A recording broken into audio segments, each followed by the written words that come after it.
Vraisemblablement, la vidéo ne va pas être longue. À en croire la taille de la boîte et ce qui se cache à l'intérieur, on va vite avoir fait le tour.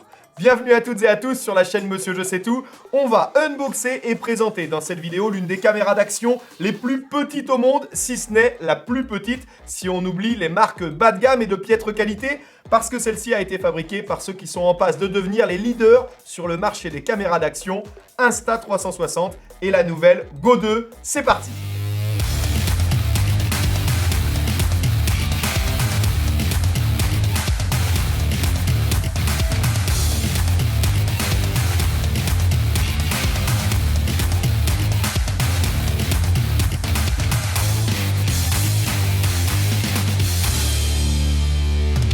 Déjà leader sur le marché des caméras d'action 360 degrés avec la One X puis la One X2 qui est un vrai succès, Insta360 s'est fait connaître par le design et la technicité innovante de sa One R, avec laquelle ils ont remporté le Red Dot Design Awards en 2020, une prestigieuse récompense dans le domaine de la tech. Il y a quelques jours déjà, ils ont présenté leur nouvelle caméra d'action miniature, la Go 2, et je viens juste de la recevoir. Elle semble idéale pour partager vos loisirs, réaliser des stories créatives très facilement. D'ailleurs, merci, il y a quelques jours, je débutais sur Instagram et on était une centaine. Aujourd'hui, déjà près de 400. Je vais très vite y organiser des concours pour vous remercier et c'est promis, il y aura de très beaux cadeaux après vos commentaires, vos likes. Moi aussi, je souhaite vous remercier. Rejoignez-nous, ça va venir très vite. Mais là, on va décortiquer ensemble les spécificités de la Go 2, faire connaissance. J'ai hâte de savoir à quoi elle ressemble en vrai, la toucher et voir de quoi elle est capable. Ce type de caméra s'attache en quelques secondes à votre poignet,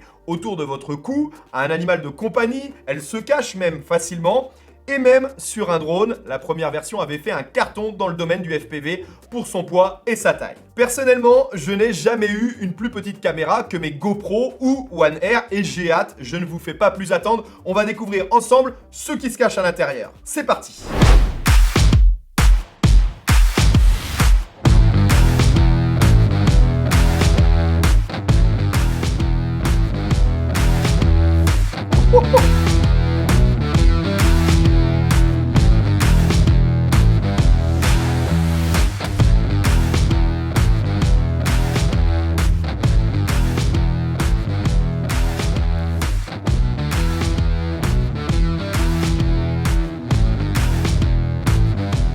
Alors, dans la boîte, on trouve la documentation, le câble USB vers USB-C, idéal pour le charger sur ordinateur ou chargeur secteur.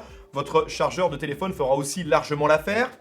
Vous avez un support fixe pour pouvoir le clipser. Vous avez également un pendentif idéal pour le mettre autour du cou pour les timelapse ou les hyperlapse en mouvement. La caméra viendra s'y aimanter directement, c'est sympa. Vous avez également le petit support de table idéal pour vlogger avec sa Dragon. Et vous avez aussi, évidemment, le boîtier, une vraie révolution dans le domaine, on le verra. Il fait télécommande, chargeur, on en parlera. C'est ça aussi les innovations chez Insta360. Et bien sûr, la caméra Go 2. Waouh! D'abord, d'un point de vue esthétique, comme je vous le disais, j'ai pas connu le premier modèle assez similaire sorti à l'été 2019, il y a presque 2 ans. Mais ce qui me frappe, c'est la taille, bien sûr. Je savais qu'elle était minuscule, mais là, je suis choqué. C'est clairement une caméra de smartphone, je suis capable de la perdre à la première sortie. La liste des specs est longue comme le bras, 10 fois sa taille, je vous le dis tout de suite, mais il y a des choses très intéressantes. On va commencer par le plus important, le capteur. Ça pourrait être la taille, mais je veux déjà rapidement vous dire ce qu'ils sont capables d'y mettre. Un capteur de 1 sur 2,3 pouces à ouverture fixe de f2.2. Commun à beaucoup de nos drones, capable de filmer en 2K 1440p, une résolution donc en mode standard de 2560 sur 1440 pixels à 30 et 50 images par seconde. Pareil en Full HD, 1920 par 1080, mais en plus le slow motion jusqu'à 120 images par seconde avec un bitrate de 80 mégabits par seconde au codec H264. On verra si c'est suffisant. Elle vous livre aussi directement du format 16:9 classique ou 9/16, l'inverse, en mode portrait, idéal pour les réseaux sociaux, et 1 sur 1, le carré, pour Instagram par exemple. Bien sûr, la caméra dispose d'un micro et fait le job sans être exceptionnel. Vous savez que c'est loin d'être le fort des petites caméras, mais ça a le mérite d'exister pour un son d'ambiance par exemple. Elle dispose pour cela d'un stockage interne de 32 Go, réellement 25 utilisables, que vous pouvez vider via le port USB-C du boîtier, on le verra, mais aussi la commander depuis l'application Insta360, puisqu'elle dispose du Wi-Fi et du Bluetooth. On sait que la marque est très forte du côté de son application. J'y ai déjà consacré une vidéo. La connexion est très stable et rapide, c'est très agréable de l'utiliser. Sa taille. Alors pour être précis, elle mesure 5,29 cm de hauteur, 2,36 cm de largeur et 2,07 de profondeur pour un poids plume de 27 grammes. Ne cherchez pas d'écran tactile ou de retour vidéo sur une caméra de cette taille, le but est bien de la disposer et de la gérer à distance, positionnée n'importe où, même sur des emplacements improbables. Son esthétique est donc très sobre, épurée. En face avant, vous trouverez la lentille, forcément dévissable pour la changer en cas de casse, une LED pour vous indiquer et vous préciser son état, bien sûr, allumée, éteinte, en enregistrement ou non, et un bouton pour lequel vous pourrez définir depuis l'application son action. Vous pouvez très bien décider qu'elle commence directement son enregistrement lorsque vous la démarrez ou même en appuyant 2 fois.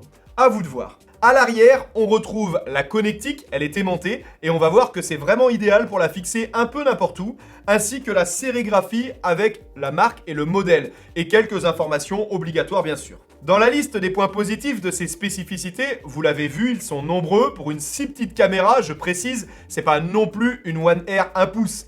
C'est mode de prise de vue. Que ce soit en photo ou en vidéo, le choix est assez conséquent pour une petite caméra ultra miniature.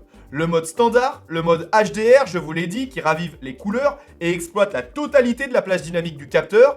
Le mode Pro Vidéo, c'est une particularité, vous pourrez choisir le profil de couleur et tout ça en plus du time-lapse, du time-shift et le slow motion appelé ralenti. En photo, le mode standard, le mode intervalle, le mode Starlapse pour capter les étoiles et le mode scène de nuit qui va permettre de compenser en partie les défauts en basse luminosité en lissant l'image. Clairement, avec tous ces modes, on voit bien que cette caméra est avant tout un petit joujou pour les créateurs et c'est tout à fait le créneau dans lequel a sa place Insta360 et qui est actuellement très tendance. Ce qui n'empêche pas quand même de bénéficier du format RAW en photo, tout comme le natif en vidéo pour travailler un peu plus ses réalisations. On peut aussi gérer son angle de vision, comme toutes les caméras Insta360. Normal, linéaire, linéaire plus et ultra wide. Une fois de plus, ça aussi on le verra dans les tests terrain. Un dernier mot sur les specs, bien sûr, le mode normal est disponible. Réglage de la balance des blancs, des ISO, de l'obturateur, etc. Côté autonomie, la caméra dispose d'une batterie interne de 30 minutes, étendue à 150 minutes avec la charge proposée par le boîtier. On va le voir. De toute façon, la caméra ne peut enregistrer que 15 minutes en mode normal et 30 minutes pour certains autres modes. Autre chose très plaisant de la Go 2 dans la conception de cette caméra, c'est qu'elle est livrée dans son boîtier qui, je vous le disais, est une vraie station de charge autonome, un petit peu comme celle des boîtiers écouteurs Intra, AirPods ou Samsung Buds. Et en plus, elle n'est pas non plus imposante durant le transport dans ce boîtier, puisqu'il mesure 6,81 cm de hauteur, 4,85 de largeur et 2,6 de profondeur pour un poids de 63,5 grammes. Vous l'avez sans doute remarqué, le boîtier est aussi une télécommande avec un bouton de déclenchement et un autre pour le choix du mode, ainsi qu'un trépied. C'est encore un produit très innovant de la part d'Insta360 et on aime les nouveautés dans la tech. Il dispose d'un petit écran LED indiquant le niveau de batterie, de stockage également et le mode utilisé. Il dispose même d'un pas de vis standard pour être clipsé à n'importe quel accessoire utilisant un pas de vis 1/4 pouce. L'annonce de ces caractéristiques m'a surpris. Je m'étais jamais intéressé à ce genre de caméra. Elle est même étanche à 4 mètres. Autant vous dire que je n'y descends pas tous les week-ends. Son prix pour clôturer cette présentation et ce unboxing, 320 €, c'est tout à fait raisonnable comparé à ses spécificités.